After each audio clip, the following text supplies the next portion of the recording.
Todo mundo deixa um legado. A pergunta é, qual? Tem alguns que deixam herança, tem outros que deixam buracos, outros acabam não deixando nada. Alguns deixam até cicatrizes. Hoje eu estou aqui na mesa com 3 homens de Deus para falar sobre a conferência Legado. Eu estou aqui com o Guilherme Marinho.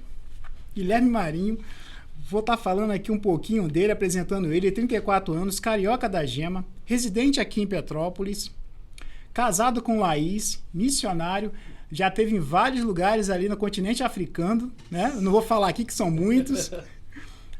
Fez bacharelado, né? Bacharel em teologia. Bacharel em teologia e Educação física. É personal, fisiculturista. Se eu continuar falando aqui, amados, é meia hora. Então, esse é o homem, Guilherme. E também está com a gente o segundo sargento, Leonardo Fones, 42 anos, casado com a Alícia. O nome da minha filha. Segundo sargento da Polícia Militar do Estado do Rio de Janeiro. Instrutor de Karatê, formado também em Segurança Pública e é membro da Catedral Metodista de Petrópolis. Também tem outras coisas aqui que o seu falar também. E do meu lado aqui está o Wilbert, conhecido como Will, nosso amigo. Também. Tem muitas qualidades. Nunca será, exato. Líder do Ministério de Homens ali da Atitude Kissamã, aqui em Petrópolis. Então, eu quero dar as boas-vindas para vocês. Seja bem-vindo aqui ao podcast Sal e Luz. E quero fazer uma pergunta para vocês, logo de início. Quando a gente fala de legado, o que vem à mente de vocês? Para mim, legado é exatamente o que o senhor falou, né? E boa noite aí, bom dia, boa tarde, não sei a hora que você vai estar assistindo. Uma honra estar aqui com vocês, Will, Asmar. Legado. Eu tive uma história, né, com meu pai que não foi tão agradável. E a gente vê que realmente o que a gente precisa deixar é algo que transcende, né, gerações, né? E quando a gente fala de legado é algo que não é que tem um valor imensurável. A gente consegue transpassar isso para as nossas gerações. E quando a gente não tem alguém onde a gente se apegue, onde a gente não tem uma referência, a gente realmente fica meio perdido. Porque, como o senhor bem disse, herança a gente recebe e pode fazer qualquer coisa com ela. Agora, se eu não tiver algo que me direcione na minha vida, para lidar inclusive com uma herança, eu vou ficar falido. E, para mim, legado é algo que transcende qualquer coisa. Quem não sabe o que é ou quem é, vai deixar o que é. Exato.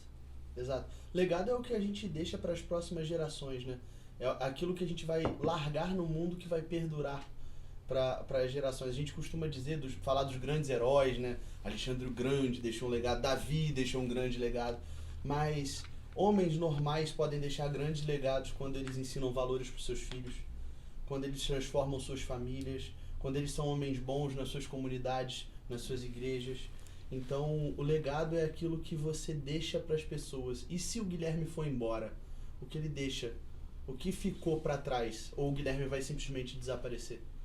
Esse é o legado que a gente pode deixar como homens comuns, na vida comum. E aí, Will?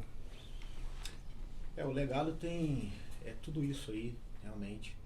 E nós temos o exemplo do maior homem, né, que deixou o maior legado do planeta, que é o próprio Jesus Cristo, nosso Senhor e Salvador, que se sacrificou por nós, morreu por nós, e ele deixou muito bem estabelecido algumas funções através da sua palavra.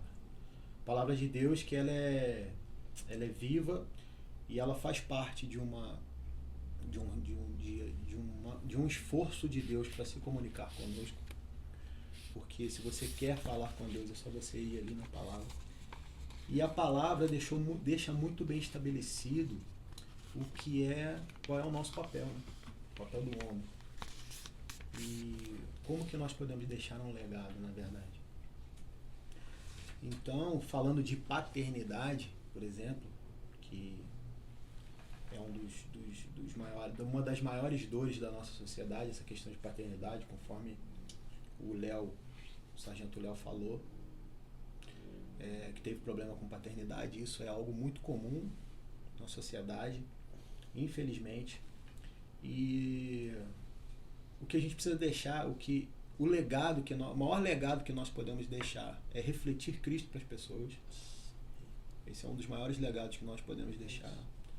E dar destino aos nossos filhos, exercer o nosso papel na sociedade como homens, nos posicionar com aquilo que Cristo deixou para a gente pronto.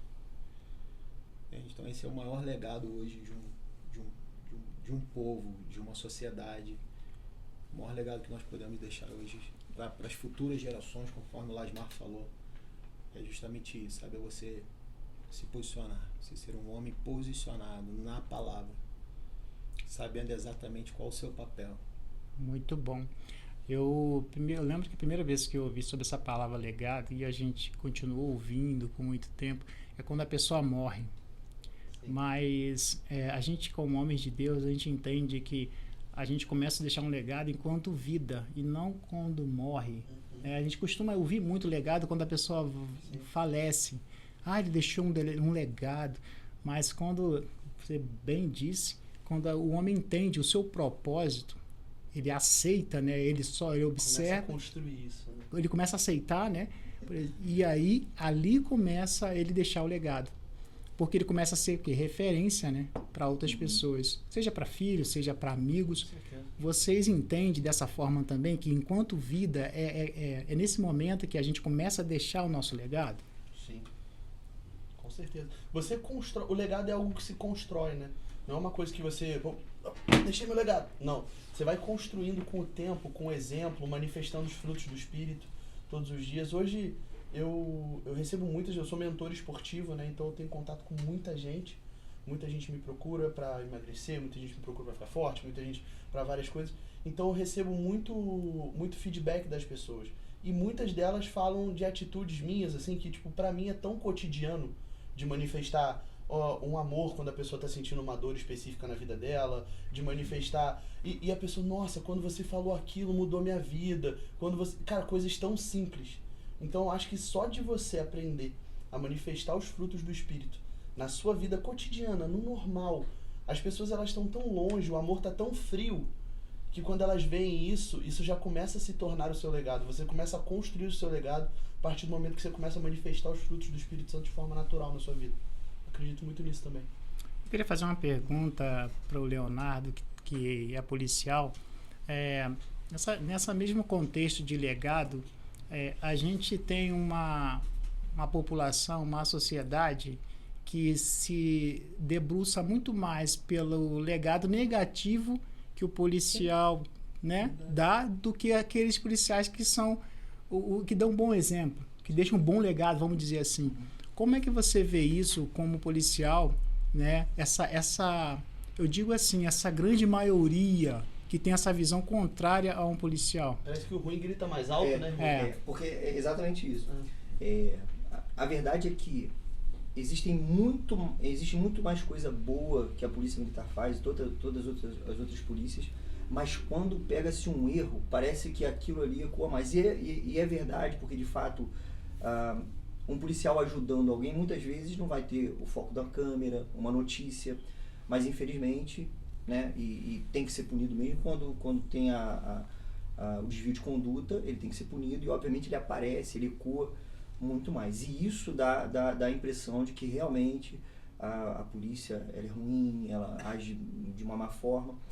Mas quando a gente começa, como o Will falou, no ambiente onde a gente está inserido, a gente começa a fazer diferença, devagarzinho, todo dia fazendo aquilo que deve ser feito, através de princípios, de valores, né? E no começo eu falei sobre não ter um bom relacionamento com meu pai. O meu pai, por exemplo, ele tinha muita facilidade, infelizmente, em mentir. Então ele prometia algumas coisas e para ele não havia problema não cumprir. Então o meu relacionamento com meu pai era assim. Então como é que eu vou ter um relacionamento com Deus que se diz pai e que diz que é fiel para cumprir aquilo que promete? Então quando eu começo a ter essa relação interrompida, o meu posicionamento fica prejudicado. É difícil até de ter um relacionamento com o Senhor quando você tem essa visão ruim de pai. Exatamente. Né? Então, na profissão, o que eu vejo, muitos colegas que não têm a intimidade com o Senhor, não conhecem o Pai Deus, né? Mas tem uma relação ali superficial com o pai terreno. E, como eu, não tenho uma boa referência. Então, não tenho princípios e valores bem estabelecidos. Então, algumas coisas podem fugir de uma linha reta, que está tudo bem. Para mim, isso, depois que eu tive, né, um encontro com o Senhor, isso ficou muito latente em mim.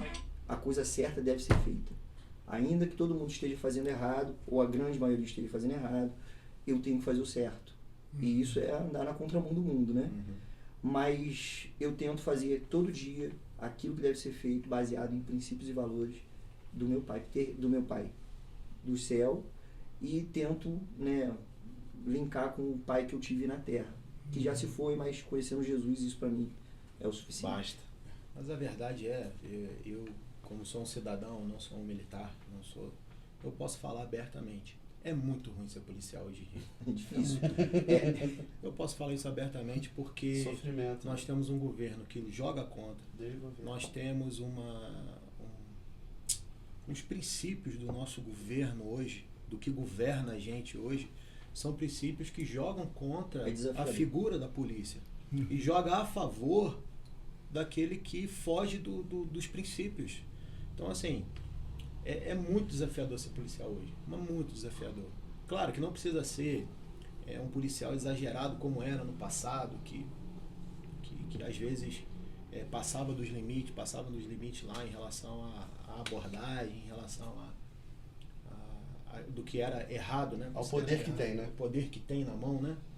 Claro, precisa sim, precisou mudar alguma coisa, claro que precisa. Mas só que agora inverteu total. Ser policial hoje, então assim, ó, quero bater palma para vocês policiais, porque tá muito difícil ser policial. Se você falar um ar diferente para um bandido, para um cara que tem o poder e a capacidade de matar e maltratar a sua família, é arriscado o policial responder. E tem vários casos que é melhor a gente nem entrar nessa seara, porque não é o propósito do nosso bate-papo aqui, mas que certamente, muitas vezes, o sargento viu isso acontecendo, que você leva o meliante para dentro da delegacia e ele sai primeiro do que o policial preenchendo o seu formulário. Então, assim, entre N situações que acontecem, e que, assim, tem que tirar o chapéu para a polícia hoje. E hoje a mídia faz questão de deturpar a imagem, por isso que um errozinho qualquer a mídia ecoa. Cara, forma um eco gigante, todo mundo fica sabendo. Mas os acertos, que são 99% de acerto, jamais será visto. Porque é favorável para esse mundo que jaz no maligno de manter essa estrutura social. Quem quer ordem, né? Quem no mundo quer ordem? O mundo quer caos. Essa estrutura social faz parte de uma agenda, sim. Isso precisa ser falado, sim. Mas aí entra a função do pai. Sabe? É nós educarmos os nossos filhos e não deixar essa estrutura tomar conta do coração do seu filho. O coração do seu filho tem que ser convertido ao pai e não ao mundo. Glória a Deus. Senão, se você perde o coração do seu filho, o mundo ganha. Exatamente. Um homem posicionado, ele muda a direção da casa dele. Total. E mudando a direção da casa, você muda a direção de uma sociedade inteira. Exatamente. É por isso que a instituição família é tão atacada hoje em dia. A família posicionada gera um efeito cascata na sociedade, né? Porque o seu filho começa a se comportar na escola, você começa a se comportar no trabalho, e a sua esposa começa a se comportar com as amigas, e aquilo vai contaminando, porque a palavra fala que a luz, ela clarifica as coisas, né?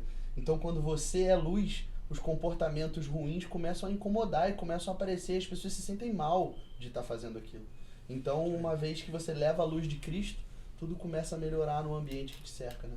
E uma das maiores barreiras para isso tudo hoje, se não for a maior, é a igreja. Porque a igreja está indo na contramão dos índices que eles estão buscando. Por exemplo, natalidade. Quanto menos filhos surgirem para esse sistema, melhor. Tá? E na igreja, hoje a igreja evangélica, em segundo lugar a igreja católica, são as instituições que mais geram. Tá? Tem uma média aí de 2 pontos alguma coisa por filho. Saiu na Globo.com. Se tu olhar na Globo.com ali, se você pesquisar sobre índice de natalidade na igreja evangélica, na igreja católica, você vai ver isso. Então, hoje, nós somos uma barreira gigante para tudo. E quando nós geramos filhos no mundo, e gerar filho não necessariamente significa gerar filho geneticamente. Sim, tem várias formas de gerar um filho. Claro. Quando você gera um filho para a sociedade hoje, você não gera um filho, um ser humano somente, você gera um soldado. Você gera alguém que vai lutar contra. Essa mentalidade faz toda a diferença. Você vai lutar contra todo um sistema maligno. Então você vê o meu filho hoje, o Davi, e minha filha Alicia, eles são vacinados. Um professor de história veio com um assunto progressista para dentro de sala. Ela trouxe isso para nossa casa, nós fomos na escola, os pais foram na escola e reclamou do assunto progressista, que não tinha nada a ver com a história. A escola não tem que dar viés, a escola tem que ensinar. É isso aí. Então, assim, e nós conseguimos lá, né, tolir ele, cerçar e acabar com isso, né, com esse tipo de ideologia dentro de sala de aula. Sim. E é assim que nós precisamos agir, para que os nossos princípios sejam estabelecidos na sociedade. E é por isso que a gente precisa de voz, é por isso que a gente precisa trazer esse entendimento para os pais, cara. Quando nós falamos de proteger, que nós estávamos conversando nos bastidores, hoje não é só com força física que você consegue proteger, você precisa trazer sempre a essência para os seus filhos, trazer sempre princípios para que eles estejam, né, para que eles consigam discernir o que a escola prega, o que a sociedade está pregando. Pensamento crítico, né? Exatamente, ter um pensamento crítico sobre o que está sendo ensinado. Agora, deixa eu cortar rapidinho, desculpa. Não, por favor. Esse assunto, ele vai bater lá na questão da que a gente estava falando sobre caráter, né? É mais fácil você formar o caráter de um jovem, mas e quando o caráter já é adulto? A pessoa já é adulta, tá aquele caráter ruim formado, multiplicando, que o pai e a mãe acaba sendo um exemplo. Claro. Acho que o grande problema está aí. A única coisa que pode mudar isso aí, na minha opinião, é o Espírito Santo. É. Quando um caráter está formado, quando um homem já tem esse problema, a única coisa que transforma isso é o Espírito Santo. Isso aí. Pode todo mundo em volta dele fazer a força que fizer, enquanto ele não permitir que o Espírito Santo entre na vida dele, o caráter dele não vai ser transformado. É ele que convence, né, do juízo do pecado. Isso. O Will estava falando sobre o poder da igreja. Existe um dado que diz que a população carcerária, a maior parte, né, mais de 90%, se você for pegar ali, todos eles têm problema com paternidade. Ou não tem pai, ou o pai está preso, ou não sabe quem é o pai. Então a gente vê esse padrão se repetindo. Por quê? Porque quando você não sabe o que a gente falou aqui, né, de princípios, valores, ou um legado que alguém deixou, ou aquilo se perdeu, a gente vê o poder da influência. Como é poderoso destruir a família, né? Cara, hoje em dia, por exemplo, eu tava falando das palestras, né? E eu falo assim, vocês não estão vendo um monte de gente, um monte de adolescente andando com cabeça vermelha? A influência que a internet hoje exerce nos nossos filhos, mas também em nós, que temos um senso crítico, mas que somos influenciados por alguém que prega bem, por alguém que tem uma boa palavra. Eles são influenciados do jeito que falam com o pai e com a mãe, são influenciados do jeito que se vestem, da maneira com que se veste. Você quer ver uma coisa? Hoje em dia os adolescentes eles têm essa brincadeira, que eles também não sabem o que estão fazendo, tá? De tampar o rosto quando tira uma foto. Né? E eles não sabem o que é isso. Mas sabia. Isso no mundo do crime era o quê? É o cara que é fechado com crime ou que está... Que não pode revelar sua identidade. Exatamente. A foto de perfil é para aparecer o seu perfil. Exatamente. E não para escondê-lo. E eles fazem isso porque eles veem fazendo. Eles acham isso bacana. E o poder da influência para alguém que não sabe exatamente para onde está indo, é ali que mora o perigo. E é aí que um pai posicionado em Cristo pode dar a direção, como diz a palavra, ensinando, né, no caminho que se deve andar. É constante, é um trabalho constante. Só que quando essa criança, esse adolescente, ele não tem essa figura paterna bem estabelecida, qualquer coisa vai influenciar ele. Por isso que eles buscam alguma influência. Eles estão sendo influenciados por alguma coisa. E eles buscam, eles precisam de limite, eles precisam de não, eles precisam se frustrar. Isso tudo vai formando o caráter dele. Só que quando se perde... É engraçado que os pais atuais, eles acham que estão protegendo os filhos, quando na verdade eles estão estragando os filhos, né? Protegendo de frustração, protegendo de não, protegendo de dor, protegendo... Exatamente. Cara, quando esse menino chega no mundo e ele enfrenta a primeira dor do mundo, pra ele o mundo acabou. Ele não tem força emocional porque ele nunca se frustrou. Ele nunca recebeu um não. Ele nunca... Então, cara, isso é extremamente importante. Essa parte negativa da educação, né? Onde você mostra pra criança que a vida tem problema, que a vida tem dor, que a vida tem não.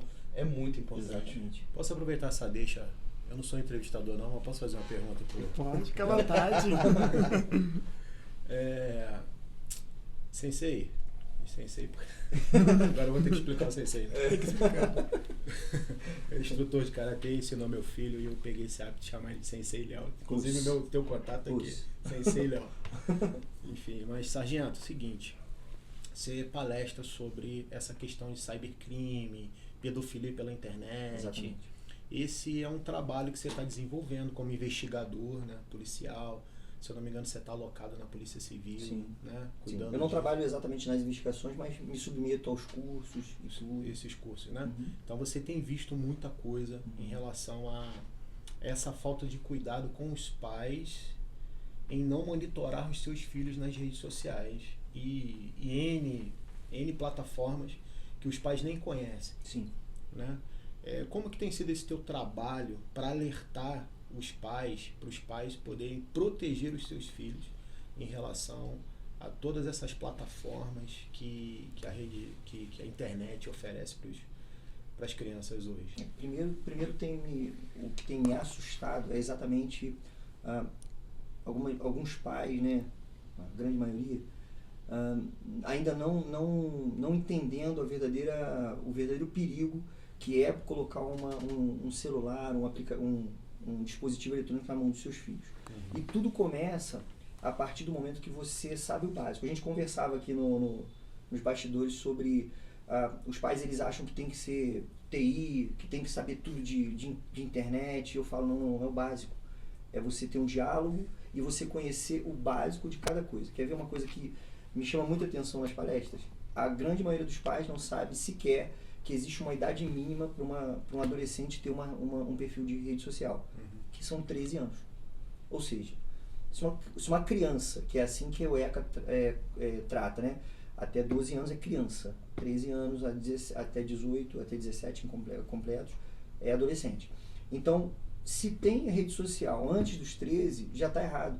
E é uma idade recomendada, não é lei, é recomendada. Por que ela é recomendada? Porque os pais, eles podem, como a gente tem visto e temos problemas com isso, têm feito perfis de redes sociais para crianças e bebês deixando ele lá, né? A Sociedade Brasileira de Pediatria, por exemplo, indica que até os 2 anos não deve ter contato com tela, nenhum com tela. E é o que a gente tem visto. Então, quando a gente fala para pais e responsáveis sobre monitoramento, ele passa principalmente em saber que existe uma idade recomendada. Inclusive, o Instagram, há 15 dias atrás, foi reclassificado e agora é 16 anos, porque o Ministério da Justiça já identificou ali pedofilia, pornografia, droga e um monte de outras coisas ruins, então é reclassificado e agora com 16 anos é a reclassificação. E como é que a gente lida com isso? Com diálogo, né? E com monitoramento. E os pais também têm muita dificuldade em entender um princípio básico. Alguns pais acham que é invasão de privacidade você olhar o celular de uma criança. Isso é um absurdo. Rapaz, com 18 anos a minha mãe abria a minha mochila, eu reclamava, ela falava, eu vou abrir porque tu mora debaixo do meu telhado. E acabou. E é o que é, e ponto. E que dificuldade eles têm, Rapaz, né, para acessar o telefone de um adolescente. Porque existem muitos segredos. Por exemplo, vou abrir um aqui para vocês. Os adolescentes entenderam o seguinte, a dinâmica deles. Onde tem adulto não é legal. É a dinâmica deles. Então eles sabem que nós estamos falando sobre monitoramento, sobre controle com aplicativos de controle parental. O que ele faz? Ele cria um perfil e ali ele deixa pro papai e pra mamãe, pro responsável ver. Perfil falso. É aquele negócio de Dix que a galera tá fazendo? Exatamente, exatamente. Já vi. Que na verdade não é um perfil falso, é o perfil dele. Só que aí você vai ver o do adolescente, tem lá uma foto, ou então nenhuma foto. E aí você vai perguntar pra ele, por que você só tem uma foto ou uma foto, só ou duas? Eu não gosto muito. Quando na verdade existe o Dix, o Priv ou o PVD e o Daily. O Daily é o mais light. Mas eles fazem esses perfis que são nada mais é do que outros perfis secundários. Tem adolescentes que administram 2, 3 perfis, Dix, PVD, e ali você pode ter certeza, você, o papai, a mamãe, o responsável não vai estar.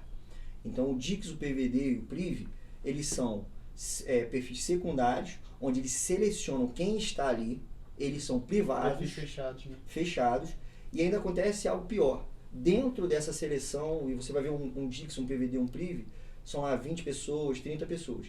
Dentro dessas 30 pessoas ainda tem o quê? O Close Friend. É a seleção da seleção. Então ali ele vai selecionar de novo e ali ele vai postar fotos, muitos postam fotos de bebedeira, fotos que os pais não vão ter acesso. E ali eles estão vivendo uma vida de exposição que depois de alguma forma isso cobra-se um preço. Porque eu costumo palestrar para eles também e digo, vocês acham que isso vai ser segredo, né? E não vai. Em algum momento isso vai vazar. Alguém que você confie que está ali vendo as suas fotos... Print. Essas crianças são muito burras. Isso vai vazar. Isso vai vazar. Em algum momento, né? E quando se trata de cabeça de criança e adolescente, eles são imaturos. Por natureza. É normal. Nunca vai acontecer o ruim, né?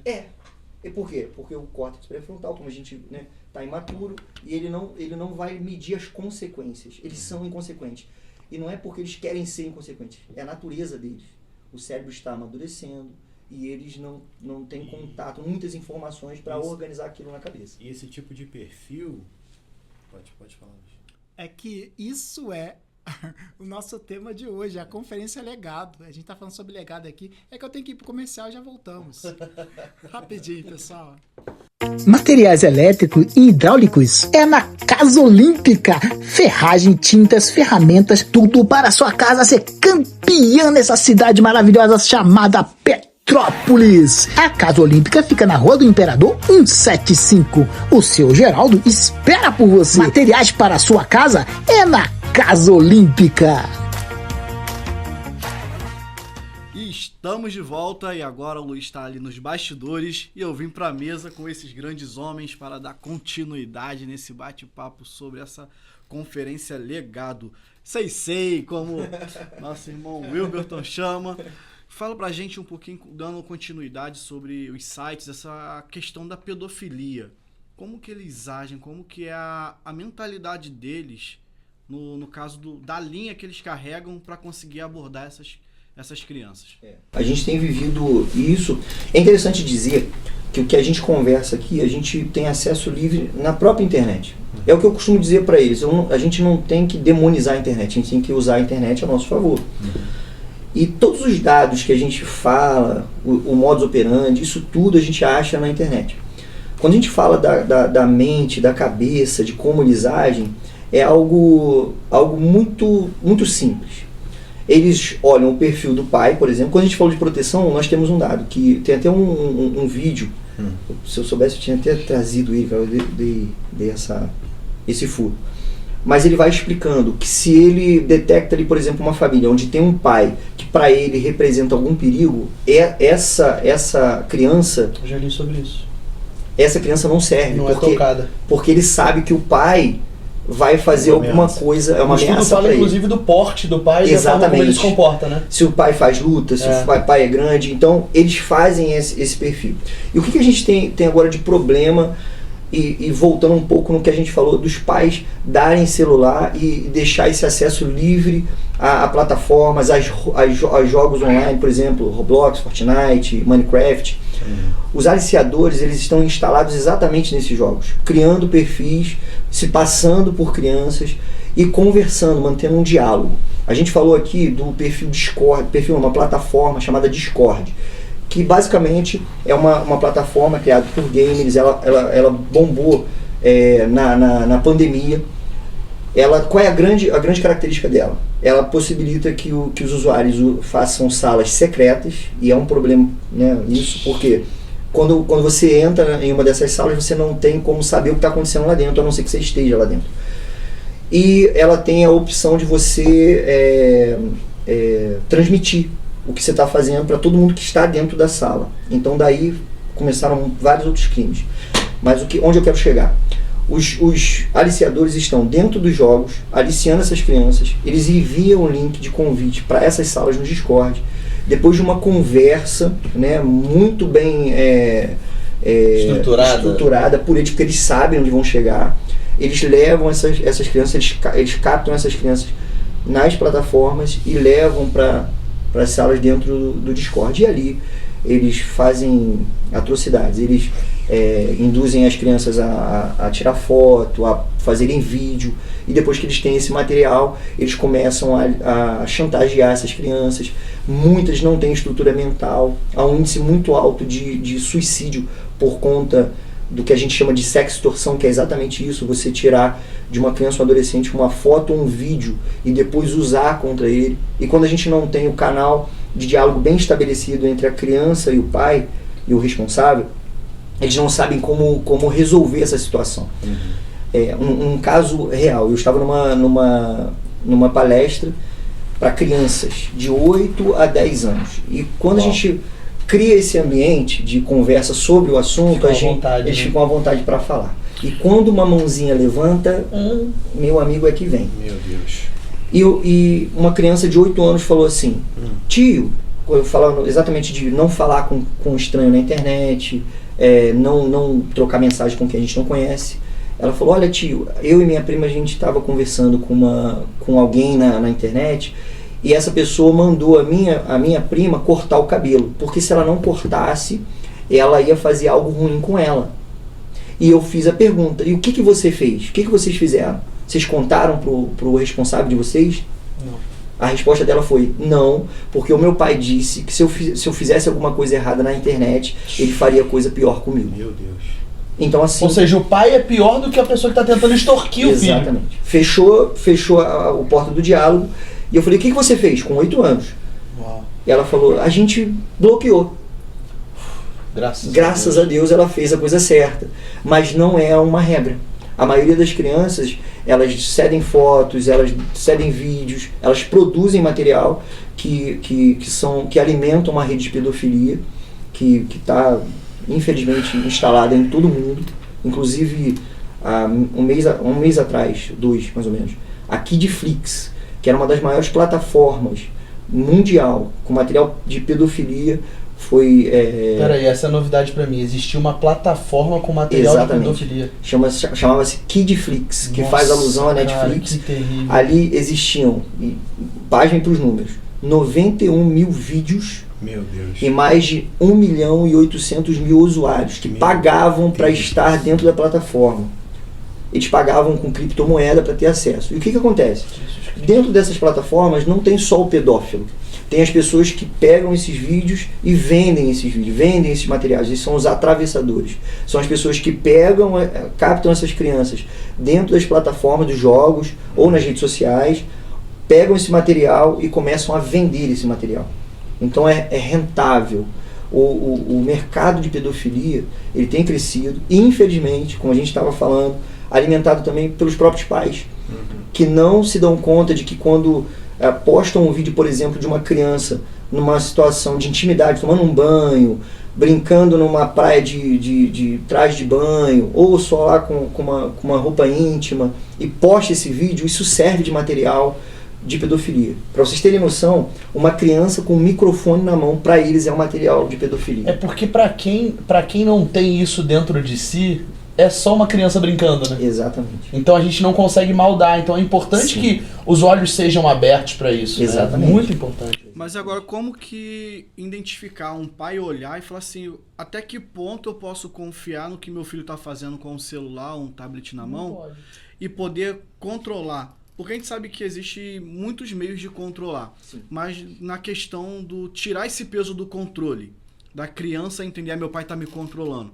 Mas para atravessar essa linha para uma linha do diálogo e de confiança, de um pai ou de um responsável sentar com a criança e estar ali assistindo o que aquela criança está fazendo. Para identificar o ponto até onde a criança está vivendo ali sem a influência de nenhuma pessoa por trás para tentar buscar algo dela, ou quando já tem essa questão do crime? Esse já é um problema. Por quê? Nós demos um território a eles que agora para a gente retomar é com muito esforço. Então o diálogo ele precisa, é o primeiro ponto, a gente precisa dialogar e mostrar esses perigos. Liberdade de diálogo, né? Liberdade de diálogo, mostrando para eles que existe o perigo, que eles estão expostos a esse perigo, que pode acontecer. Agora, para os pais que não deram o celular ainda e não inseriram os filhos na vida virtual, na vida digital, o meu conselho é: estudem sobre a mente dessas crianças e a idade ideal para se dar um telefone. Isso já é uma discussão mundial, onde se discute em que idade seria a ideal para se dar um telefone, um dispositivo eletrônico para alguém. E já se fala em 16 anos, porque a gente está vendo que eles não têm maturidade para ter um telefone, um dispositivo eletrônico do jeito que a coisa está. Mas voltando para a tua pergunta, o que os pais têm que fazer? Os combinados. A gente trabalha muito com os combinados. Quando a gente dá um celular para uma criança, eu não aconselho dar abaixo de, 10 anos, 9 anos, porque eles já estão nesses joguinhos. Então, se você vai dar um celular, a primeira coisa é o diálogo. Olha, eu vou te dar isso aqui, mas tem hora para você jogar, eu vou assistir. Não existe senha. Não existe senha. Não existe quarto fechado. Celular não vai para quarto. Não tem computador em quarto. Porque isso tudo ajuda na estrutura para um jovem que, quando fecha a porta do seu quarto, ele abre a porta de outro mundo. As regras que a gente usa numa rua pública são as mesmas regras que a gente usa no mundo digital. A gente precisa entender a internet como uma rua pública, onde está lá o pedófilo, está lá o traficante, o aliciador, o homem mau. Então, eu converso com os meus filhos, eu converso com os jovens, mostrando os perigos. E quando eu falo de monitoramento, eu falo no sentido de proteção. E tudo combinado. Olha, tem o telefone, vai ter o aplicativo, vai ter hora para você entrar, vai ter hora para você baixar o aplicativo e eu vou saber qual é o aplicativo. Não vai para quarto, não vai para mesa. Vocês precisam fazer os combinados de acordo, de forma com que o diálogo fique aberto e que eles entendam que é para a proteção dele, né?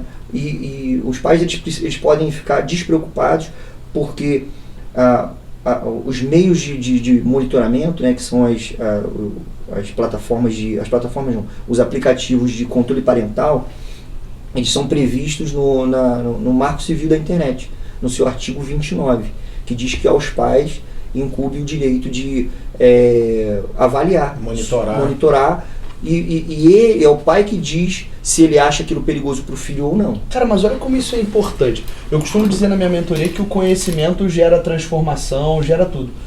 Ninguém sabe disso, cara.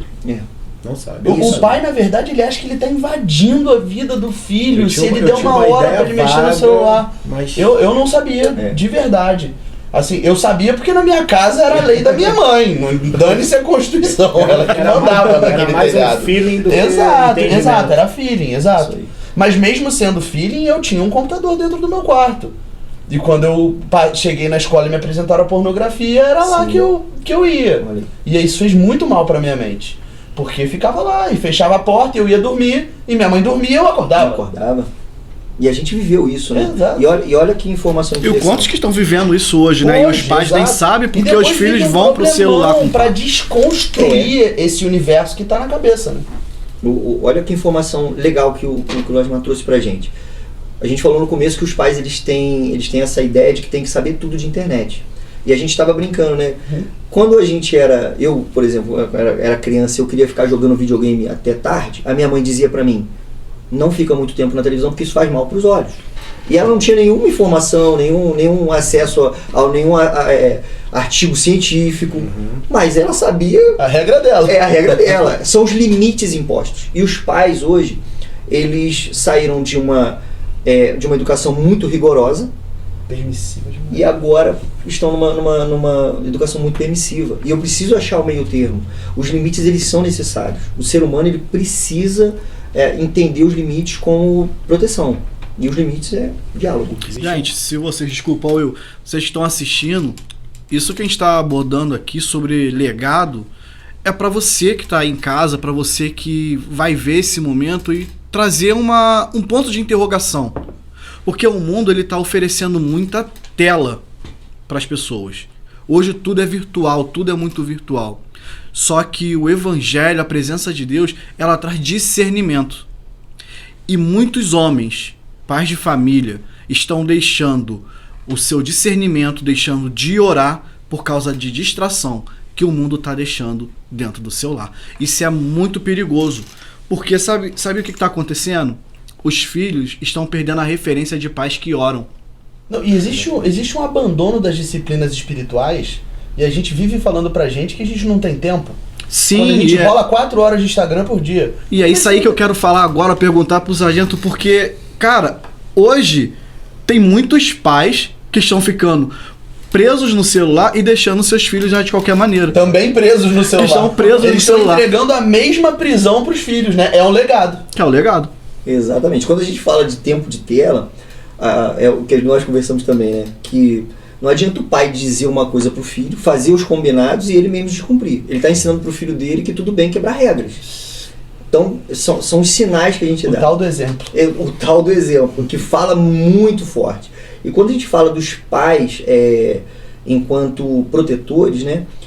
Os pais precisam fazer uma autoavaliação do que eles estão fazendo. Não adianta eu deixar o meu filho sendo educado, porque essa é a verdade. Se eu não falo, alguém fala. Se eu não ensino, alguém ensina. Agora, o que estão ensinando para o meu filho? Né? E quando a gente fala de tempo de tela, a gente fala de perda de contato. Sabe o que está acontecendo agora? É um outro fenômeno. Existem alguns aplicativos que fazem agora namorados virtuais. Eu não sei se você já sabe. Meu Deus. Com inteligência artificial. Ah, eu vi isso. Cara, você dá a descrição, Exatamente. como eles têm que se comportar, Exatamente. se vai ser mais safadinho ou mais acanhado. Tem várias coisas Exatamente. assim, né, que você Exatamente. vai... Cara, isso é absurdo. E a inteligência artificial está em tudo. Eu até abri uma matéria aqui que eu uso aqui nas minhas palestras, que é: chatbots da Meta, criados com IA, falam até de sexo com menores, revela denúncia. Outra matéria: novos aplicativos de namoro usam inteligência artificial para ajudar usuários a dar match, ou então combinar. E a pior: os adolescentes estão a aderir ao sexting com IA. Meu Deus. E aí você vai me perguntar, o que é sexting? O que é sexting? A gente precisa conversar mais. Exato. Eu tô pensando em ter filho, eu tenho que saber amigo, mais sobre isso. O sexting Meu Deus. é o que a gente conhece basicamente como nudes. E o conceito de sexo é o seguinte, Sexting. Sim, ok. É toda foto, vídeo ou qualquer material de cunho sexual trocado por dispositivo eletrônico.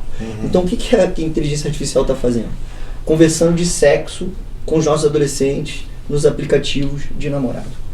Isso Meu Deus. é algo Não só que... aplicativo, né? Se você vê, tem muito vídeo Exatamente. no Instagram Cara. da pessoa conversando com o chat GPT e buscando isso aí. Uma galanteação, um elogio com uma voz mais Mas a sexy. cabeça dessa criança vai derreter, cara. Porque quando ela tiver que se relacionar com uma pessoa de verdade, a pessoa não vai só agradar ela. Cheio de A pessoa, defeitos. ela nunca vai conseguir ter um relacionamento com ninguém. Que é o que você falou. E elas estão buscando isso aí Contato, base no As dorama, né? crianças estão perdendo contato com pessoas de verdade. Existe um livro chamado Geração Ansiosa, de Jonathan Wright. Eu E vou ele, escrever. e ele estuda o impacto das telas desde 2010, 2009. E ele fez um gráfico exatamente de 2010 a 2015. Tu vai me perguntar, por que 2010 e 2015? Porque 2010 a gente vê um grande fenômeno acontecendo. O primeiro iPhone com câmera frontal. E mais o quê? Um Instagram. Em 2010. Um Instagram num telefone que tem câmera frontal. O que começou a acontecer? As meninas começaram a tirar foto. O que começou a acontecer? Comparação. O que começou a acontecer? Ansiedade, depressão, Crise. suicídio. E isso você vê o gráfico subindo. E hoje a gente sabe que o Instagram ele afeta mais as meninas, enquanto pornografia e jogos de aposta, as bets, afetam mais os meninos.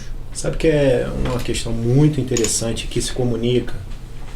O Dr. Jaid, que também vai palestrar lá pra gente na conferência, ele fala que existe um alto índice de diagnóstico de TDAH. Que na verdade Não é. TDAH. não é. É Crise de ansiedade, Crise de ansiedade. por causa de telas e por causa exatamente. de relacionamentos virtuais. Que tem a ver com sono. Desenvolvimento espectro É. autista também. Isso aí. Aham. Então, a gente tem toda uma geração doente, com diagnóstico. É déficit do sono, eles não estão dormindo. Não dorme. Os adolescentes, as crianças, nós não sabem disso, eles precisam de aproximadamente 9 horas para recuperar. Enquanto o adulto, 7, 8. Mas eles precisam de mais horas e eles não estão ficando. E o quarto... Gente, se eu mostrar algumas coisas para vocês, tem uma página que chama Se Garante na Beleza. Pega essa também. Se Garante na Beleza. Você coloca lá... traumatizado. Você coloca lá no Instagram. Rapaz, isso me sobe, eu tô rindo aqui, mas sobe. Não, É. óbvio. É Eles sede entram- de justiça, irmão. Eles entram e aí acontece o pior. Lembra que eu falei que existe uma idade para ter um perfil de rede social? Sim. Eles entram ali nesse Se Garante na Beleza, e são várias. E ele a criança, o adolescente, começa uma conversa no privado desse administrador. Aleatória. E a pergunta é: quero participar do desafio. E ele pergunta: se garante na beleza? Aí a criança, o adolescente responde sim ou não. Ele responde: foto, vídeo ou bumerangue. A criança escolhe o que ela vai mandar e manda foto, vídeo, bumerangue. Meu Deus. Ele automaticamente pega esse material, coloca um funk erotizado e publica na própria página.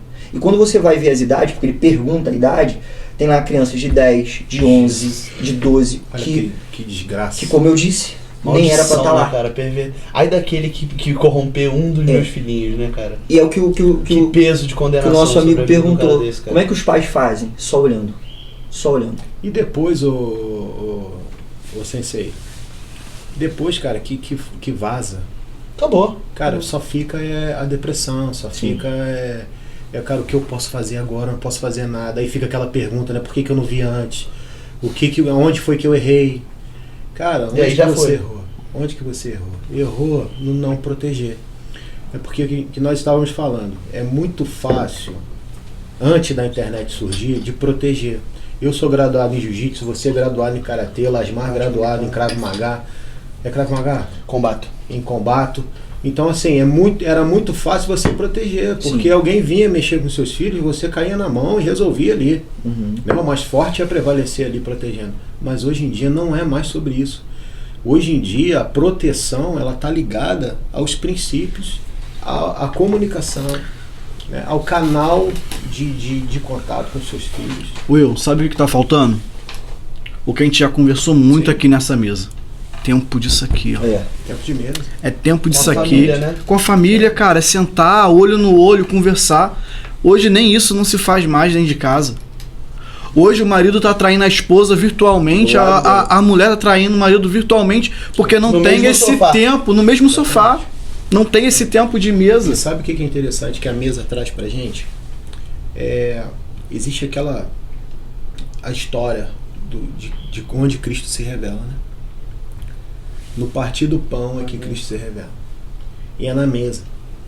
E não foi, o interessante é que não foi um pão consagrado, não foi nada, foi um pão de janta, cara. Foi um pão aleatório ali que eles iam usar para jantar. Não era o pão do tempo. Não era o pão do tempo, orado antes pelos presbíteros lá, pelos pastores, não, cara. Era o pão de janta.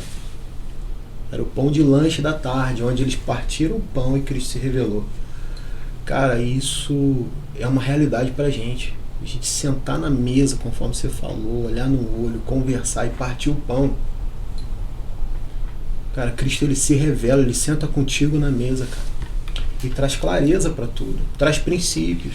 Traz senso crítico pros seus filhos quando se deparar com uma porcaria dessa. Porque a gente sabe que a nossa luta não é contra a carne, nem contra o sangue, né? Contra principados e potestades. Quando o nosso filho se deparar com um doente desse, cheio de capeta dentro dele, querendo aliciar, cara, ele vai ligar um sinal de alerta.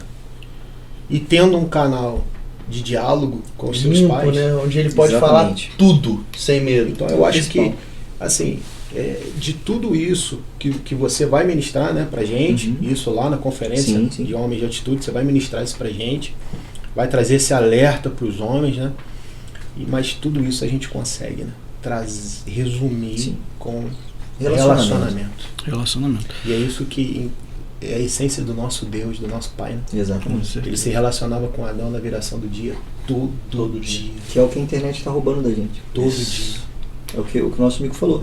Na mesa. E o ladrão das nossas Não tem almas. interconexão, né? Não, dentro de casa, a gente pode conversar olho no olho e a gente não conversa. A gente está conversando com quem está longe, quem está perto da gente, a gente não dá atenção. E a olha no verdadeira, olho. e assim, é tão rico a palavra de Deus que a palavra de Deus diz que o que é o pecado, na verdade? O pecado é tudo aquilo que nos afasta de Deus, que nos afasta da presença dele, que nos afasta de ter um relacionamento com ele. Isso, na verdade, é o pecado. O pecado não é roubar, não é matar, não é ser um pedófilo. Isso daí é tudo consequência de tudo aquilo que você se transforma quando você se afasta de um relacionamento. São pequenos abismos, né, cara? Ninguém começa traindo a esposa. Nada do nada. A gente começa com o coração. A gente não. Deus me livre. Esse tipo de atitude começa com um coraçãozinho. Sim. Se afastando do Senhor. Nada do nada. E tudo que te Exato. afasta de Deus te leva a executar tais atos. Sim. Abismos chamando abismos e você vai, cara. Isso. E a gente falou aqui num assunto muito importante, né, de que o pedófilo ele olha muito o perfil do pai. Sim. Tem homens que cuidam do corpo, outros cuidam somente do espírito. E hoje a gente tá com um cara aqui que, olha, juntou as duas coisas e teve um start. Como foi pra você, cara, viver a missão e dentro da missão de um dos territórios da África você ter esse direcionamento de Deus Cara, isso foi pra uma olhar loucura, pro corpo? Foi uma maior loucura da minha vida. É uma história um pouco longa, eu vou tentar resumir. Eu tava trabalhando na África em 2019, se eu não me engano, que foi que isso aconteceu. Eu tava trabalhando pra Jesus na África, curando gente, pregando o evangelho em aldeias que pessoas nunca tinham ouvido falar sobre Jesus. E eu tava no quarto da base, chorando de joelho, pedindo pra Deus fazer a vontade dele em mim. Olha, você entende que coisa de louco? E nesse momento o Espírito Santo falou comigo assim, onde você tá? Foi uma das poucas vezes na minha vida que eu escutei a voz de Deus, assim. Onde você tá? Eu, parei de chorar, falei, o que tá rolando aqui, mano? Aí eu parei e falei, caraca, tô na África, o que você tá fazendo? Falei, eu tô fazendo missões. Aí eu falei, cara, eu tô fazendo a vontade de Deus pra minha vida. E aí o Senhor falou no meu coração uma coisa que me deixou uns 6 meses, assim, louco. Eu revirei minha vida de cabeça pra baixo, de 2019 pra 2020. Ele falou assim, e as suas vontades pra sua vida? Onde eu vou te usar? Aí eu falei, cara, não sei. Nunca parei pra pensar Porque, nisso. não, eu tinha abandonado o combate militar, Aham. porque foi uma coisa que começou a bater de encontro um pouco com a minha fé, com tudo. E aí eu falei, e eu tava trabalhando na escola da minha família, tava meio sem direção mesmo, né? Tava meio sem a direção que eu queria pra mim. E aí eu falei, cara, pra onde eu vou? O que eu vou fazer? E eu vim pro Brasil com isso rodando na minha cabeça. Tipo, cara, quem sou eu? Pra onde eu vou? O que eu quero conquistar? Aí o Senhor me deu uma outra palavra que pro lugar onde eu fosse, Ele me colocaria como uma lamparina em um local muito alto para que eu pudesse brilhar a luz dele pro mundo. E aí eu comecei a pensar pra onde eu vou, o que eu quero. Aí, cara, o físico tudinho ficava batendo na minha cabeça, mas a minha família também ficava. Porque eu lembro que a minha mãe falava, esse negócio de boiola, com sunguinha, tanguinha. Não, e ainda tem, né? Eu lembro que os meus tios que me criaram falavam, não, o professor de educação física é tudo pobre, não ganha dinheiro. Nossa, eu falava. Dentro da casa. Exato, dentro de casa. E assim, eu queria fazer educação física desde pequeno, eu sou atleta desde 8 anos de idade. Nossa. Sempre quis, mas a família sempre martelando com isso. E é de onde a gente, é um ambiente que a gente quer o apoio. Exato, exato. Não, eu não vou pra um lugar onde minha família não aprova, pô. E eu tentei um monte, tentei direito, veterinária, tentei um monte de coisa. Até que foi quando eu me encaixei na teologia. Mas daí eu falei, Senhor, eu quero muito isso. Se for pra ser, começa a colocar as pessoas que têm o coração segundo o meu no meu caminho e eu preciso de ajuda. Porque não dá pra fazer isso sozinho. Uma semana depois eu tava treinando, eu lembro da cena como se fosse hoje, eu tava na Corpera Itaipava fazendo um terra. Um cara chamado Rômulo Valente passou do meu lado e falou assim, Guia, pô, a gente podia desenvolver um projeto junto, né? Eu podia te treinar. Eu falei, pô, mestre, não tenho grana pra isso não. Ele falou, quem tá falando de dinheiro, cara? Eu quero te treinar. E na época eu tava 34 quilos acima do meu peso. Tipo, como é que um cara viu um atleta de fisiculturismo naquele cara? Só Deus. Entendeu? tipo, Só Deus, não tem como. tipo Deus falando pra Samuel pra olhar direito que ele não vê como o homem vê, né? Exato, e foi o que aconteceu. Ele me treinou por 6 meses. No final dos 6 meses ele falou assim, cara, não tenho mais condição de treinar. Porque eu já tava estudando, ele falou, você já sabe tudo que eu posso te passar. E agora não é mais comigo. Eu falei, caraca, mestre, com você agora? Pra onde eu vou na minha jornada? Ele falou, calma. Aí ele me falou com um cara que me acompanha até hoje, é o Rômulo Demarco. Um cara fantástico, outro Rômulo também. E que só treina atleta. E aí eu falei, cara, esse cara nunca vai me aceitar. Eu tô muito longe de ser um atleta. E esse cara me aceitou, em 4 meses a gente perdeu 34 quilos. Uau, cara. E eu me tornei, de 4 meses eu saí de um obeso para um atleta de fisiculturismo competitivo. Foi uma loucura, porque eu precisava fazer isso, eu precisava que fosse rápido, eu precisava transformar essa chave na minha mente. Mas o Senhor foi abrindo as portas e apresentando pessoas, assim, hoje eu tenho uma equipe de fisiculturismo gigantesca aqui em Petrópolis. E assim, todas as pessoas têm um coração gigantesco. Você conheceu o Farley lá na Atitude. O dia que eu voltei do Vida, esse meu amigo tem 50 quilos a mais que eu, de peso corporal. Não, mas só músculo, né? 131 Sequinho. quilos. Só músculo. É um negão desse. Bichão gigantesco. No dia que eu voltei do Vida Vitoriosa, ele me deu um abraço e falou, você não sabe o que eu fiz hoje? Eu falei, não sei, ele entreguei minha vida pra Jesus. Uau, cara, que loucura! E assim, sabe, as pessoas entregando a vida pra Jesus e as coisas acontecendo. E Jesus é maravilhoso demais. Então foi aí, foi uma ordem de Deus para que eu fizesse aquilo que eu gosto. É muito engraçado isso, né? Porque a gente, na minha cabeça, Deus mandaria, não, continua nas missões, continua nisso, continua aquilo. Ele falou, cara, faz o que você nasceu para fazer. Fazer missão com propósito, né? Exato. E a missão hoje, é isso, né?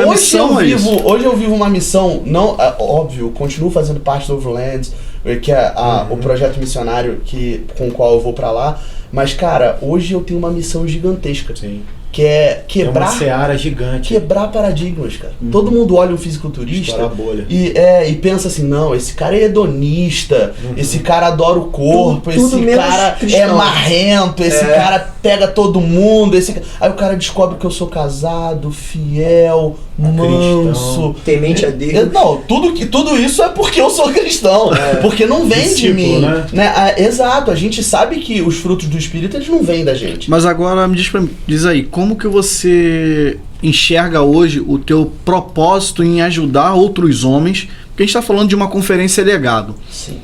E você vai gerar um legado para essas pessoas. Hoje, como você enxerga esse teu propósito de ajudar homens a olharem para essa parte do físico? Cara, por causa da teologia, a minha mentoria esportiva, ela é muito sobre a mente e sobre o espírito. É um mindset, né? Isso. Eu recebi até uma mensagem de uma aluna, ela falou assim, cara, ela mandou um update hoje, ela já emagreceu 11 quilos. E ela mandou um update hoje e falou assim, cara, eu parabenizei e tal, falei, cara, tá linda, tá evoluindo, tá muito bom. Aí ela falou, cara, mas sabe o que você mais transformou em mim? Eu falei, o que? A minha cabeça. Uau, meu Deus do céu. É isso. Mas é isso, Lasmar. É isso que a gente precisa. É por isso, cara, que você veio assim muito latente na minha mente. Porque, na verdade, o que nós precisamos, inclusive, para você praticar uma arte marcial, é você sair da faixa branca até chegar à faixa preta. Tem que ser perseverante. É 100% perseverança, disciplina, né? Resiliência. Porque vontade de ir embora dá toda hora. Toda hora. Quando o amigo ganha o grau, você não ganha, você tá se matando. E, pô, é desesperador. Porque você quer parar. Você quer parar. Chega um determinado momento que quando o caldo engrossa, mano, você quer simplesmente abandonar. Só fica quem tem Você quer voltar para sua zona de conforto. E isso, a gente pode criar esse paralelo dentro da nossa atividade como discípulo e como discípulos de Cristo que nós somos. Chega um tempo, cara, o Espírito Santo não vai descer, não vai fazer tu falar em línguas, não vai rodar. Os cultos não vão ser aqueles cultos cheios da presença, onde o Espírito Santo desce. Na verdade, nós somos a habitação dele. A partir do momento que você aceita ele como seu Senhor e Salvador, o Espírito Santo automaticamente passa a habitar, fazer morada em nós. Você é selado com o Espírito. Ele faz morada em nós. Então, assim, nós temos que caminhar com essa convicção de que o Espírito Santo, ele mora em nós. Ele está em nós, ele caminha conosco. Essa convicção, beleza. Mas o oba-oba, aquele frenesi, isso não vai ser sempre. Isso leva as pessoas, cara, a desistirem de um discipulado, a desistirem de um movimento celular, a desistirem da igreja, do seu ministério, do seu propósito, do seu chamado, a desistirem de cuidar dos seus filhos quando seus filhos são rebeldes demais, a desistirem de proteger a esposa quando a esposa, de repente, passaram por uma dificuldade no seu casamento. Então, Losmar, muito além de você, o mindset, né, aquela mudança de mente de uma pessoa que é obesa e precisa colocar um shape. Cara, eu acho que tudo isso está relacionado à nossa vida cotidiana como um todo, sem exceção. Sim.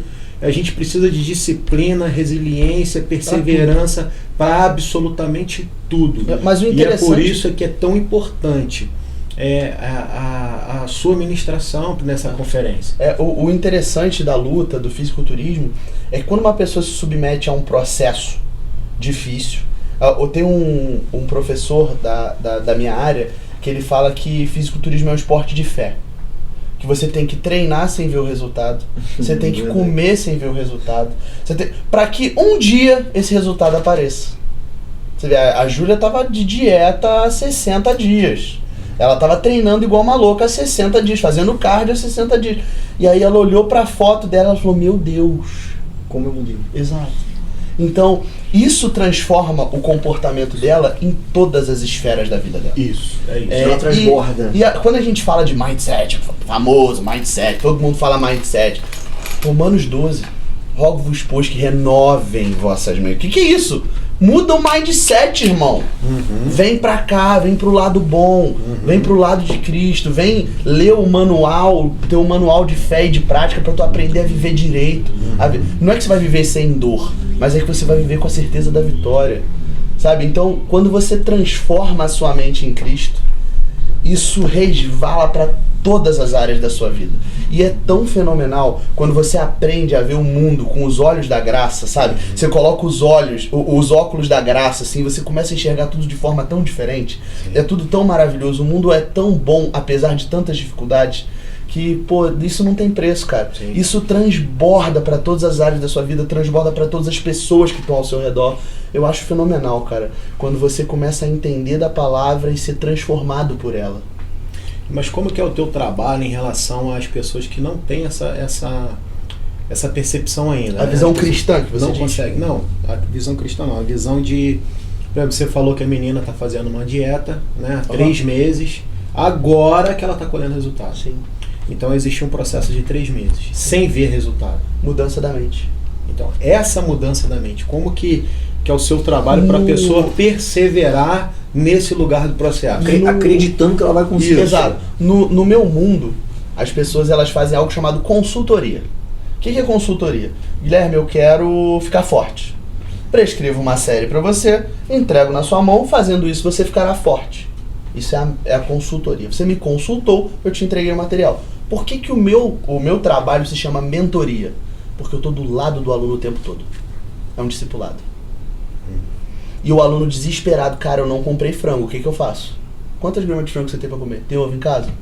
Tem uma dose de whey, faz uma tapioca. Tem uma isso.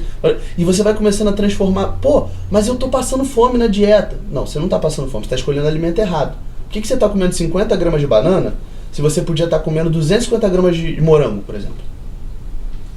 Então você vai transformando a mente da pessoa. A maioria dos meus alunos, quando eu entrego o primeiro planejamento alimentar para eles, eles falam, cara, não vou conseguir comer isso tudo não.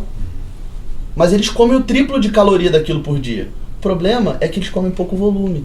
E o que acontece na cabeça do obeso, o que a gente transforma no aluno, é isso. Porque o que o obeso gosta? Ele gosta de comer, ele gosta de encher a boca, ele gosta de deglutir, sabe? Ele tem esse prazer. É uma doença da mente. Ela resvala pro corpo e ela fica evidente no corpo.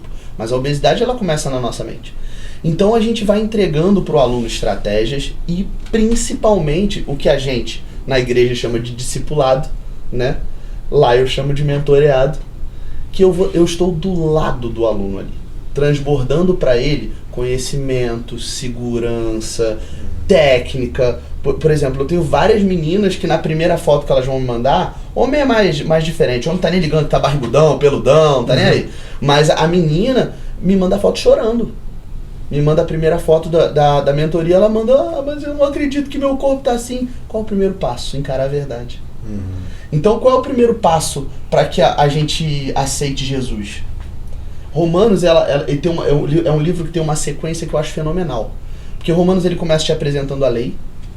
Depois que ele te apresenta a lei, ele te mostra que você é incapaz de cumprir a lei.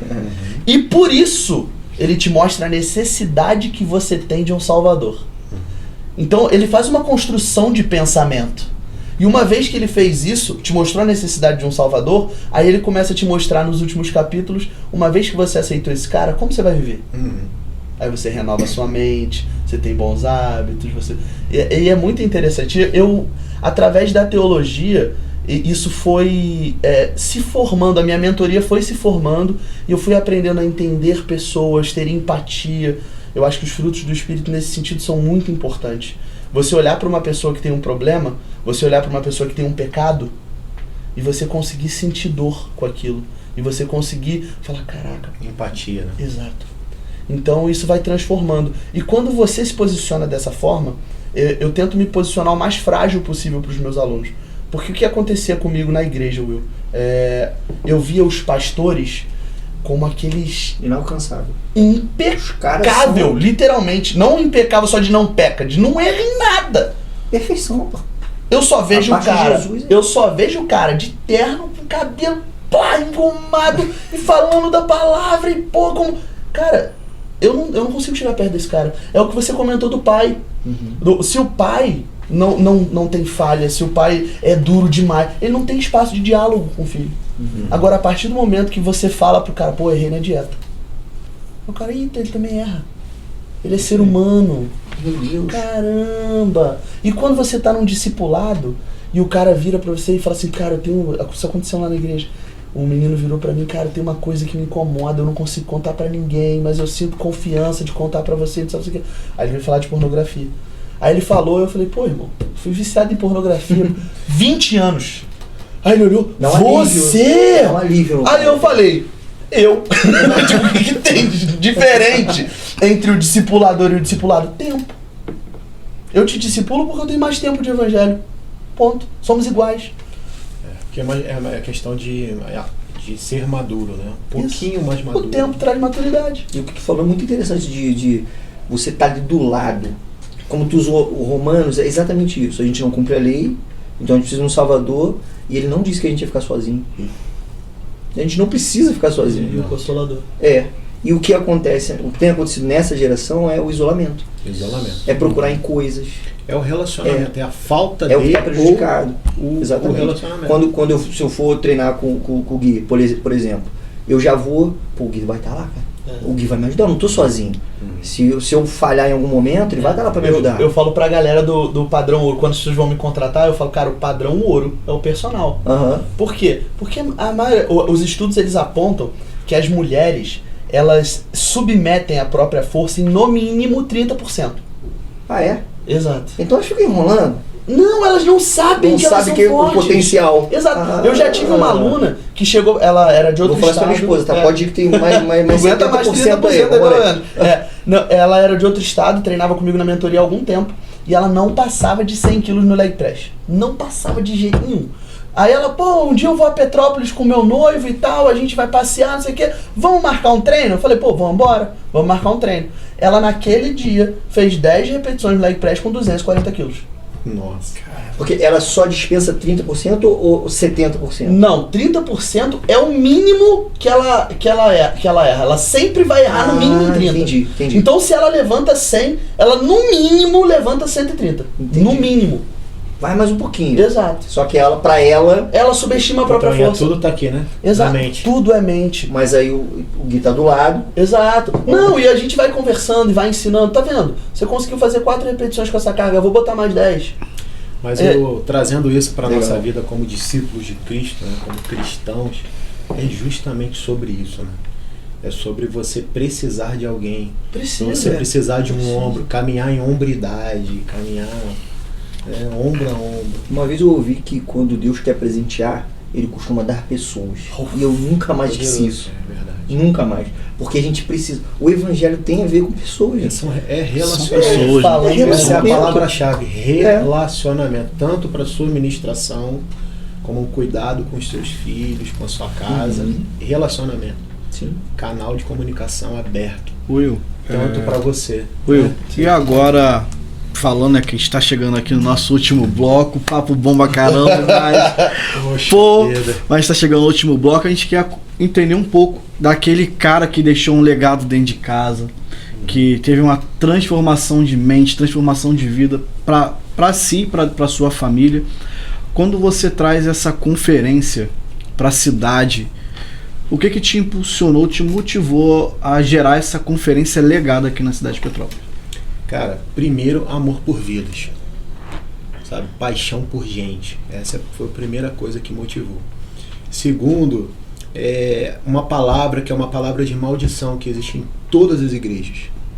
E eu decidi fazer diferente. Trabalhar com homens é muito difícil. Homem é muito teimoso. É o que a gente mais ouve. Mas esse é o que eu mais ouço. E isso me motivou A quebrar isso. a quebrar, a estourar essa bolha, Amém. a furar essa bolha. Porque Isso é uma coisa que os homens têm perdido, tenacidade. é isso. É difícil? Tudo bem, eu vou fazer mesmo assim. Agora eu vou fazer só pra mostrar que não é tão difícil assim. Então o que me motivou a trazer isso, porque eu tenho certeza, e isso é bíblico, isso é palavra. Quando um homem se posiciona, cara, quando um homem assume o seu papel, ele muda toda uma sociedade. Amém.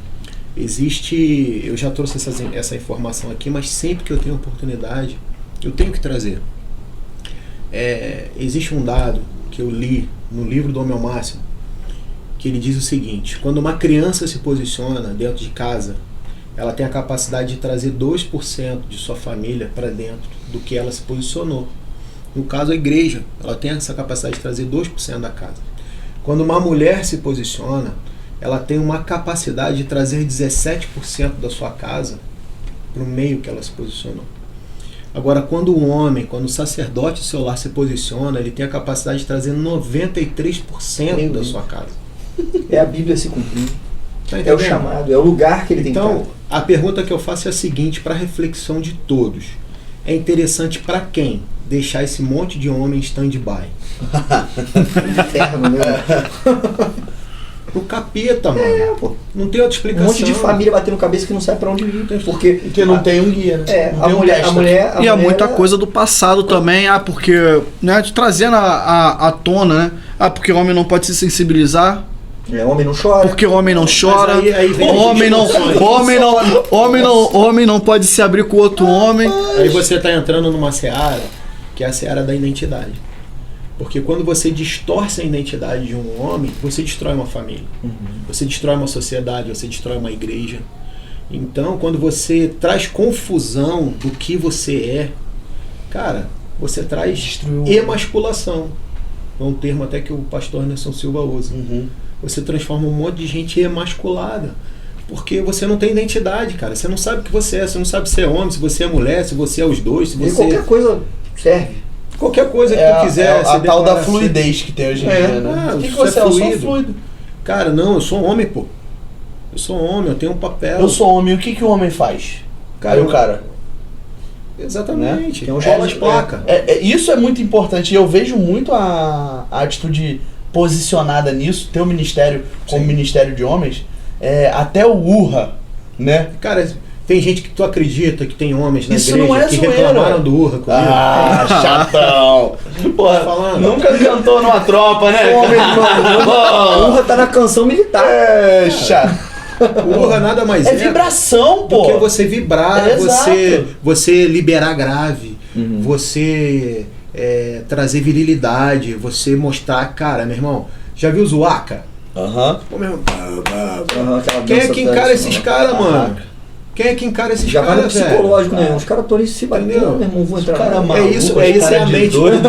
a mente do pedófilo. A mente Sim. do pedófilo, eu já vi esse vídeo, conforme você trouxe aqui, o cara falou, cara, se o pai é um pai forte, ativo, que cuida Eu não vou do seu ali, pô. filho, eu não vou. Cara, posso Porque ele levantar... sabe que... Posso levantar um assunto que eu acho que tem tudo a ver com já aí a minha palestra, que é o lance de mentalidade.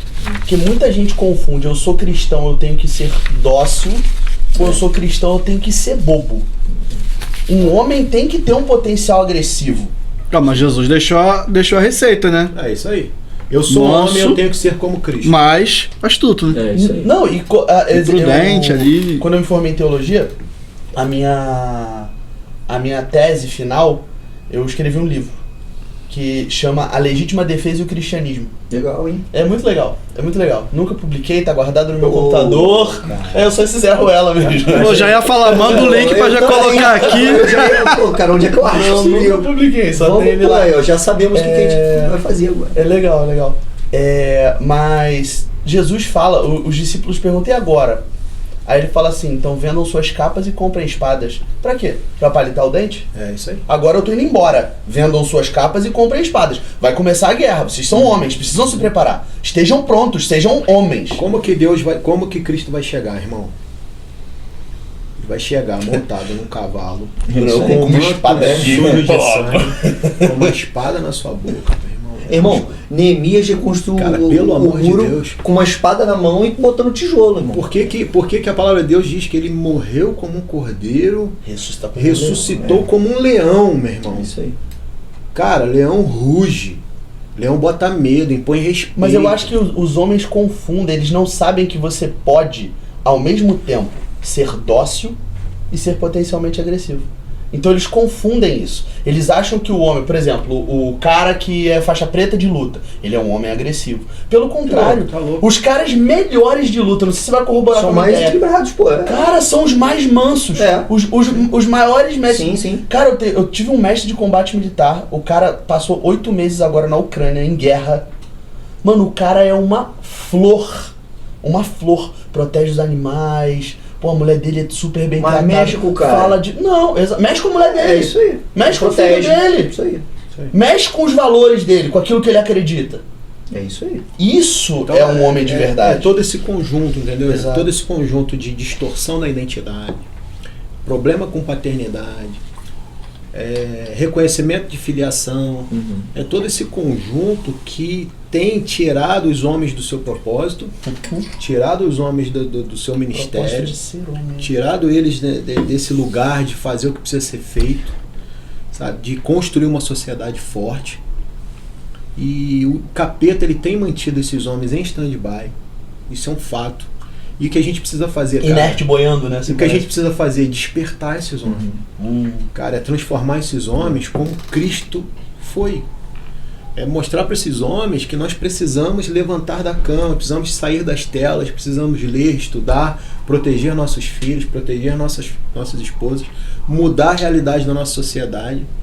Entendeu? E quando alguém chegar com qualquer tipo de ideologia, cara, a gente nos unirmos, Aqui não. esticar o peito aqui na minha casa, não entra. Entende? Então a gente precisa justamente isso, cara, ativar esses homens. E essa Então- questão de trabalhar com os homens é difícil, isso não entra na nossa mente. Não entra, não Bora é pra dentro. difícil. É fácil? Não é fácil. Não, meu irmão, ó só, Não se é liga aí. desafiador. Ó, se liga aí, você que é homem, você não tá recebendo um convite, não, você tá recebendo uma intimação. isso, Tá no dia 12/7 na igreja Kissamã, Atitude 777. A partir de que hora, Will? 8h30 da manhã até as 5 da tarde. 8h30 da manhã às 5 da Quebrando tarde. O tudo, link bora. tá aqui na descrição desse vídeo, na descrição do nosso canal. Clica lá, faz a sua inscrição. Não precisa se preocupar com comida, com café. Nada Meu irmão, tem vai tudo ter lá. tudo lá pra você. Então tu tá intimado. E mulher, se você tá vendo esse vídeo, obriga teu marido aí. Porque tu, quando a mulher fala, meu irmão, E pra tem que alguns obedecer, deixa né? Algumas, né? Alguns vão falar assim, eu vou ver, Deixa eu vou ver com a minha o cara esposa aí, se eu é. quero ir. Então, manda ele ir e tá tudo certo. É isso aí. Urra! E urra! Bora. A gente vai ficando por aqui. Até nosso próximo bate-papo. Fique com Deus e sejam muito abençoados. Deus abençoe, time. Valeu. Produção Rede Sal e Luz.